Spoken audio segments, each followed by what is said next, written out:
Eva Guo, and all of those who have labored over the last few months to make this rally possible. I see a lot of familiar faces who were in Boston during the 2018 trial, and I appreciate all of you from as far away as California, coming down from New England, a few from Florida. Thank you for coming. After 8 years of litigation, tomorrow the U.S. Supreme Court will hear arguments in 2 cases, Students for Fair Admissions versus Harvard and Students for Fair Admissions versus North Carolina. These cases challenge the constitutionality of using race and ethnicity as a factor in college admissions. If the Supreme Court forbids the use of race and ethnicity in college admissions, as it should, the opinion may begin the restoration of our nation's constitutional, colorblind legal covenant. Both of these cases are legally and factually straightforward.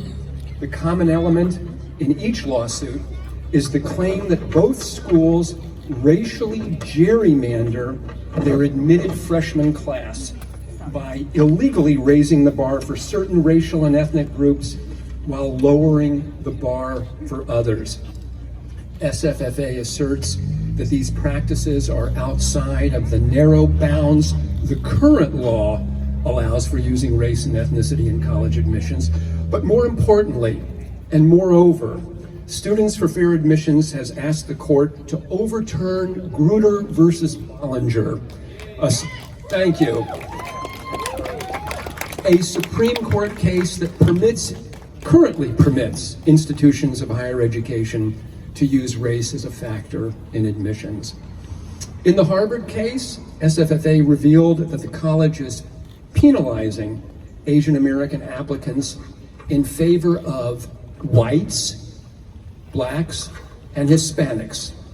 They are engaging in racial balancing, overemphasizing race, and rejecting workable race-neutral alternatives to achieve the diversity that they seek.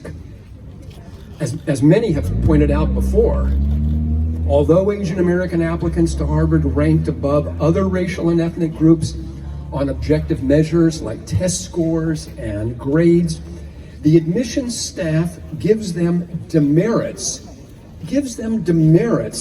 on subjective measures of personality, such as lacking in leadership and confidence, and judging them as less likable and kind.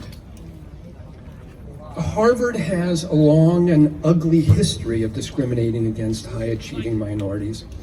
As many historians have detailed years ago, Harvard's leadership believed it had too many Jews on campus because almost a quarter of incoming freshmen were Jewish. Thus, holistic admissions were concocted to limit the number of Jews admitted. In our lawsuit against the University of North Carolina, we exposed that the university is violating the Equal Protection Clause of the 14th Amendment and our Civil Rights Act by rejecting all reasonable race-neutral alternatives, even though those alternatives might provide greater racial diversity than the current use of race and ethnic preferences. While Harvard and UNC have breached the current strict legal boundaries that permit racial classifications and preferences in college admissions, the legal opinion from 2003 in the Grutter decision was wrong the day it was decided. It was wrong the day it was decided. It is a moral failure that our most competitive universities place high schoolers, like the kids we have just heard from,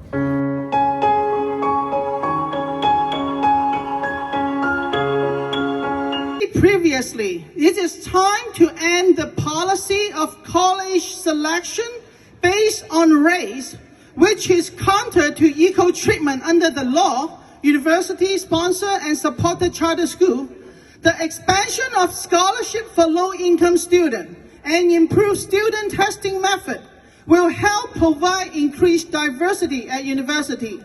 The right to a good education doesn't come at the expense of denying another right as well. We learn from history that we don't learn from history. We should not deny education right to Asian students. Rather, we must ensure all the children have access to education opportunity regardless of race. From our Lieutenant Governor Winsome Sear, thank you so much. Thank you very much, Hannah Chen, and she's from the North Carolina Asian American Coalition, a parent, and we'll get to parents later. Now I would like to ask Joy Chen to come up and read the statement from Congressmember Young Kim of California's 39th proof of the racism and hypocrisy of schools such as Harvard and UNC that discriminate against Asian Americans and white people. And I am proud to say that I subsequently took part in the No on Proposition 16 campaign in California. With 57% of the vote, we succeeded in keeping affirmative action illegal at California state institutions such as UCLA. Fix K-12. Fix K-12. Don't scapegoat Asians. Don't scapegoat Asians. Help students in need. Help students in need. Merit, excellence, fairness. Merit, excellence, fairness. Do not judge by skin color. Do not judge by skin color. Colorblind admissions. Colorblind admissions. Stop racial discrimination. Stop racial discrimination. Fair admissions for all.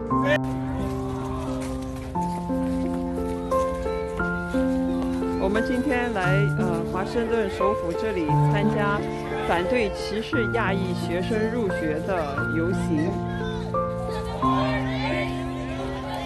来的人还不少。这是在美国国会山下高等法院门口。